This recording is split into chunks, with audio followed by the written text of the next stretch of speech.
8:43. Marilena Núñez. Gracias, Julio. Muy buenos días a todos. Hoy me voy a referir a la condena por 20 años de prisión contra Donny Santana, acusado de incesto, de violar a su hijastra desde que tenía 11 años. Elementos nuevos que podrían ser primicias y que vamos a aportar en el transcurso y en Sol de la Mañana, la posición del abogado de la familia de la víctima, de la niña violada. Y con él vamos a preguntarle, ¿realmente se presentaron exámenes que aseguran que la niña es virgen? Como dice el condenado, dice, ¿cómo es posible que una niña sea violada y esté virgen? Pues este abogado nos va a responder esto. Lo otro, ¿es cierto que hubo contradicciones entre los testigos? Justamente ayer yo destacaba que conversando con abogados de diferentes áreas, fiscales, jueces, diferentes testigos, todos destacaban la calidad de las audiencias y que no hubo contradicciones. Y el otro elemento que vamos a aclarar con el abogado, lo de la supuesta estafa, chantaje, de que la tía paterna quería 30 millones de pesos, cuando nosotros lo que tenemos entendido es que a ella se le ofrecieron varios millones de pesos para que cambiara su posición. Pero no solamente a ella, también la jueza. Ustedes no se recuerdan que la jueza Claribel Nivar Arias se inhibió con su compañera. ¿Y cuál fue el argumento? Que le habían ofrecido dinero para que cambiaran su posición y flexibilizaran cualquier condena. ¿Y qué decidió el tribunal? No, aquí no hay razones para inhibirse. Ustedes no han recibido dinero. Si hubiesen recibido dinero, sí, no podían tratar ese caso, pero ustedes rechazaron eso. Entonces, sigan adelante con el caso. ¿Qué dice la abogada? Que también vamos a hacer gestiones para conseguir a la abogada de Donny Santana y también de las personas que lo han defendido hasta el momento. La abogada Sonia Marlene Guerrero dice que van a apelar, que es una condena irracional, que esto no se queda así, que irán a la Corte de Apelación. Ella dice que hubo contradicciones y presión mediática. En lo relativo a relacionar a Eury Cabral, a Julio Martínez Pozo con esto, o sea, yo me quedé sorprendida y hago un poco de historia. Este medio fue que dio la primicia y yo asumo la responsabilidad de haber tratado este caso por primera vez. Eury y Julio no sabían de eso. Aquí nosotros, tal y como dijo Julio más adelante, cada quien tiene su enfoque, su criterio, muchas veces no estamos de acuerdo. Nadie consulta a otra persona sobre el caso que va a tratar. En aquella ocasión, hace un año y pico, como era un caso delicado, quizás yo pude haber consultado con ellos como uno consulta con un colega, pero no lo hice porque dije, ¿y si son muy amigos? Va a ser muy difícil para ellos. Y lancé la información con dos elementos, de fuentes de entero crédito, de fuentes fidedignas. Tenía el dato de que querían engavetar ese caso, de que habían órdenes superiores, de que aquí no hay caso. Y las personas que habían investigado sobre esto se sentían impotentes y por eso decían, si esto no se denuncia públicamente, se engaveta. Yo tenía la información completa y esperé unos días y al ver que todo indicaba que se iba a engavetar, hice la denuncia. Y en ese momento no mencioné nombre por protección a la niña en esa etapa del proceso. Entonces, ustedes recordarán que el procurador desmintió que se intentara engavetar. Dijo, no tiene razón el medio, no tiene razón esa periodista cuando dice que se había informado que no había caso. Bueno, él desmintió eso. Yo mantengo mi posición según las fuentes y él aclaró que no se iba a engavetar. Y definitivamente reconoció que había una denuncia por incesto contra este señor Donny Santana. Y ustedes conocen el resto de la historia. Fue destituido por el Poder Ejecutivo de la posición que ocupaba en la Comisión Nacional de Fronteras. Recuerden también que en junio de este año él presentó la precandidatura, se inscribió como precandidato a diputado por la provincia de Independencia. En esa ocasión, Héctor Olivo, porque eso generó un escándalo en las redes, y Héctor Olivo, hablando a nombre del PLD, decía, el hecho de que él se inscriba no quiere decir que sea aceptado. hay que esperar la decisión de la Comisión Electoral del partido. Entonces luego, ante las críticas, él declinó de esto. Él ha estado cumpliendo prisión preventiva en la cárcel de San Pedro de Macorís y ahí debe cumplir con su condena. Y la sentencia va a ser leída completa el próximo 13 de diciembre. Escribió en su cuenta en Twitter la ex fiscal Jenny Berenice Reynoso algo relacionado con esta condena. Ella decía, o dijo, afirmó, insistir, persistir, resistir, nunca desistir. A eso se limitó Jenny Berenice. Y recuerdo que ella habló mucho de este caso, inclusive habló de falsificación de documentos, habló de complicidad de la madre y que la madre tenía que estar también dentro del grupo de los imputados. Luego, de una manera sorprendente y sin ninguna explicación, el Ministerio Público excluyó del expediente a la madre.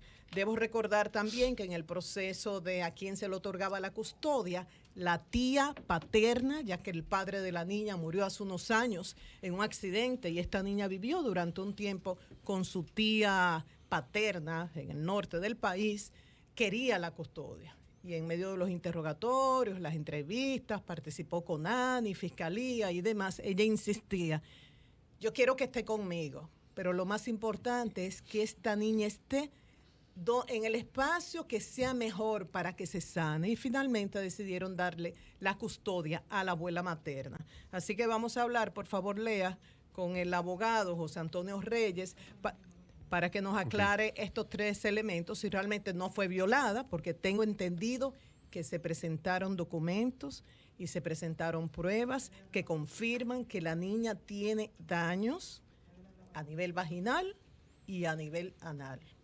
Y perdónenme que hable con estos detalles que he tenido durante todo el proceso. En el proceso ya de cuando entraron a juicio de fondo, solamente me limitaba a anunciar, hoy van a presentarse los testigos a favor de él, hoy van a presentarse los testigos a favor de la víctima, pero evitaba opinar más de la cuenta, reconociendo el proceso en el que estaba dicho caso. Pero ante lo dicho por el condenado, es bueno aclarar que sí que se presentaron documentos y que en aquella ocasión Jenny Berenice habló de falsificación. Aquí está Marlena, el abogado José Alberto Reyes. Ok, muy buenos días. Por favor. Sí, antes que nada, su posición sobre la condena de 20 años de prisión contra Donny Santana, acusado de incesto contra la hijastra. Un saludo, muy buen día. ¿Cómo están ustedes todos? Muy bien. Buenos días. Sí, no, a mí me sorprendía en la tarde de ayer cuando salimos de la audiencia el comentario que hace el señor Donny Santana en el sentido de que la niña es virgen. Solamente es posible que él pueda decir eso por la naturaleza de la audiencia que se conoció, porque en el transcurso de la audiencia se presentaron documentos que dicen que la niña había sido violada tanto vaginal como analmente. No, esto significa que el certificado diga que fue él, pero desmentir la violación es un absurdo. El certificado médico no dice que fue él, pero todos los elementos de prueba de manera conjunta llevaban a decir que él es el responsable de eso, por lo que yo al oír esta declaración me llama de manera poderosa la atención y entiendo que lo dice por el único hecho del asunto de que la audiencia era privada, pero si hubiese sido pública él no podía haber salido de la audiencia diciendo eso, porque no se presentó ningún elemento de prueba que pudiera confirmar las declaraciones que él da. Señor Reyes, disculpe, sí. ¿Confirmaron ustedes, mediante pruebas obviamente, que la agresión ocurría de manera regular? O sea, que no ocurrió una única vez. No.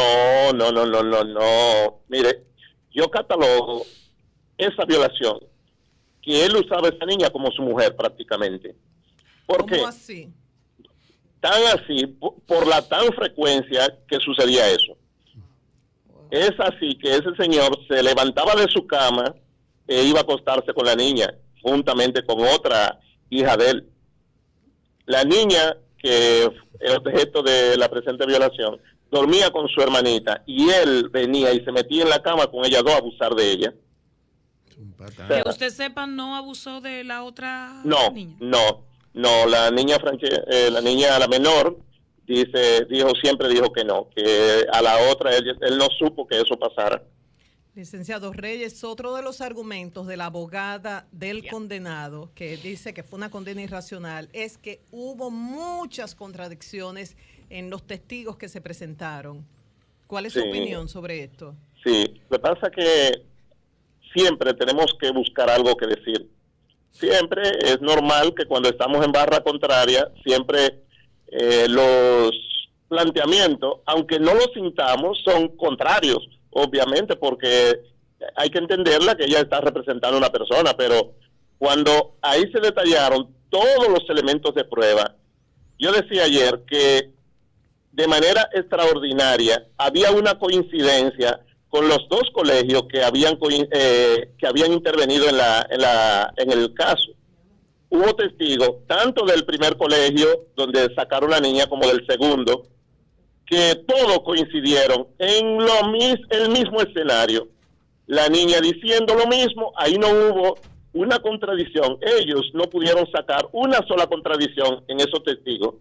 Esos fueron testigos coherentes, como en pocos casos yo he podido observar que parece que tenían una sintonía increíble, y esa sintonía solo puede obedecer a la verdad, a cuando la persona dice la verdad. Licenciado, o sea en el caso... no hubo ninguna contradicción. Única contradicción que podemos señalar es la de la doméstica. Ya. La de la doméstica, que es empleada de ellos. Deja que amplíe. ¿Qué dice la doméstica? ¿Qué dijo? ¿Perdón? ¿Qué dice la doméstica que se contradijo, según usted? ¿Puede ampliar? La única contradicción fue la doméstica, que era una persona, un testigo a descargo, y dijo que el señor Donny Santana nunca estaba en la casa. Es una forma de estrategia de defensa. Ellos dicen que él se iba antes de las 7 de la mañana y que llegaba después de la noche cuando la doméstica estaba dormida.